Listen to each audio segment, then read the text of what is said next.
Hi guys, welcome back to Revolution. In today's video I'm just going to show you how to change the front brake pads on your Kawasaki GTR 1400. The process is very simple. It's not going to take you long. You're only going to need two tools to do it, and yeah, sit back and enjoy the video. Right, so the first thing that's going to happen is we're going to have to undo these two bolts here, which actually keep the caliper onto the fork, and then these two bolts here, they actually retain the brake pads themselves. So what we'll do is we'll get the actual caliper off first. So let's just loosen. I've already pre-loosened these, so it should be nice and easy to get these off. Obviously it's just a case of having space to be able to turn. So we'll get these out. Alright, so that is one. Let's get the other one done. And that is two. So now the caliper should, there we go, come off quite nicely. So as you can see, the brake pads aren't too bad, but with the amount of miles that I'll be doing very shortly, they're definitely going to need changing. So let's unscrew this one, and like I said, this bolt here, that is a retaining one, which is going to release the pin to take both the pads out. You've got top and bottom pads. What I might do as well is grab some brake cleaner and just be able to give it a nice little spray up, and as that comes out, it should then release the pads. They should drop out just on their own. I might have to get a flathead screwdriver, depends how seized in they are. There we go. So that's the top pin completely out. Let's put that down there. And now these, that's the first one. And yeah, so this one I'm going to have to just prise it off slightly. There we go.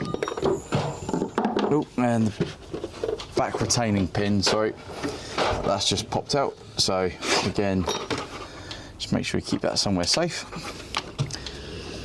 And hopefully my dog doesn't decide to knock my bike over, because that'll be a nightmare if he does. There we go. And the second pad is out.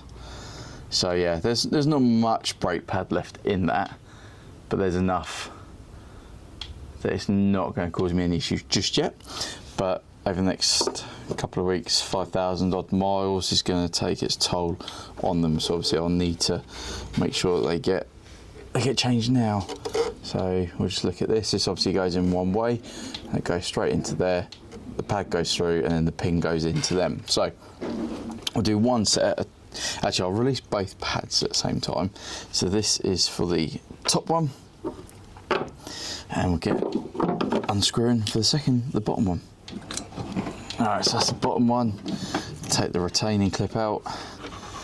Let's have a look at these. So again, they're not too bad, getting low. So I change them out. There's a nice copper slip on these as well. So I'm getting coupled over.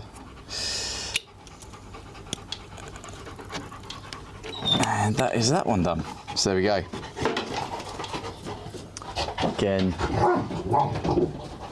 definitely needs changing sooner than later. I mean, you can see the difference between the old and the new. A fair bit of chunk there. So alright, let's put them down. So the next thing you need to be able to do is actually wind the piston back. Now if you don't have a piston wind tool, you can try and use something like that. You can use something like this, and just press them back in. Motorcycle ones are actually quite easy because they press in relatively straightforward compared to a car. So I've managed to push that in just with this tool, and that's the top one. So I've made, you can see the difference. I'll just wind the bottom, push the bottom ones in. They come out ever so slightly, so it's kind of like a balancing act. But in general, they're not too difficult to push back in. However, if you've never done a car before, the car ones are very tricky because they have to be literally wound in on the majority. So that is that done. I will get some brake cleaner and just clean and spray that down. So like anything, it's always good to give it a good clean up when you put it all back together. Got some muck off brake cleaner. It's not anything sponsored or anything like that. It's purely just what I've gone for. So let's give it a little bit of a squirt in there.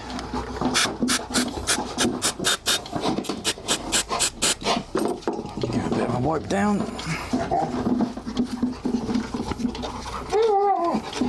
And that noise is my silly dog deciding to play with his ball. Right, so I'm happy I've got enough spray on that, so let's go ahead and get these ones open. So these are just EBC ones. I've got EBC brakes, obviously supplied to me by Crescent Yamaha, but I've had to pay for them. They haven't been gifted, which is a shame. Hopefully one day YouTube will get me to the point where I can get stuff given to me. So yeah, in essence, they're just going to go in, obviously, like that. Now I don't think these are directional because they look pretty even throughout. So let's just give this a go. They should just slide. There we go. That's a little bit. It's a tight fit, but they will go in. There we go. So that is one in, and they kind of go at a bit of an angle. So I'll put the second one in. So they go up at an angle, slide in, and obviously, like I said, we need to put I need to balance it now. So that is the back side of it. That is the top clip, so that needs to go on there. They both sit in the recess, and then it is tricky. I'm not going to lie, it's not very straightforward, but it's not difficult. What we'll probably do is poke the bolt through. There we go. Put that in there. Actually, I'm going to do one at a time because that is hard to get them both done at the same time. So the one goes in. Turn that over. No, that bolt's got to go over the top. It's a little bit fiddly, but it is not difficult. It's easier to do it yourself than go and pay somebody, because ultimately, once it's done, you've saved yourself an absolute fortune. So we'll put that there, get that in there. That goes over the top, if I can get it to. God, this is fiddly. Doing a car is a lot easier. There we go. So once you've actually put it in, the pin needs to go over the back of the clip to stop it all from falling out. And then hopefully I'll be able to, I'm gonna have to poke that back a little bit. Just enough so I can get, oh no, that won't go through. Just enough so I can get the other brake pad in. There we go. And then that, let's just slide in at an angle, straight up. And then we'll be looking at pushing that pin all the way through.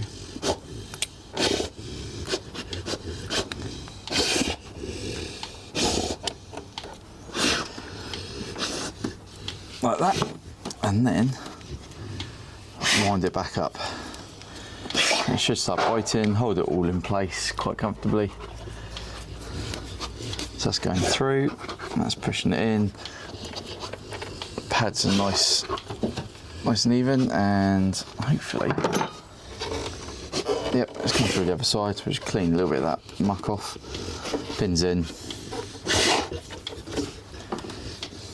and that should, there we go, fit back over comfortably. So obviously you want to torque this up to the correct specification, and that is the first set done. Very, very simple. And he sounds like an absolute pig. Right, on to the second one. All right, so again, we will first off start by opening up the pads and place them down. So this is obviously how much brake pad the new ones have got. Nice and chunky. And the old one, you can see it definitely needed replacing. Plenty of pad there, but just needs replacing. Right. So I'll put this back in the top, like that. I'll slide that through. Put that retainer in. Again, it passes over the back of the retainer like that. I'll peel it out a little bit. Toby, come on, mate. Just wind that back out a little bit. Not too much because you'll drop it out. And obviously the clip only goes in one way, so you'll see it go straight into those two retaining areas there. Push that through. Second pad in.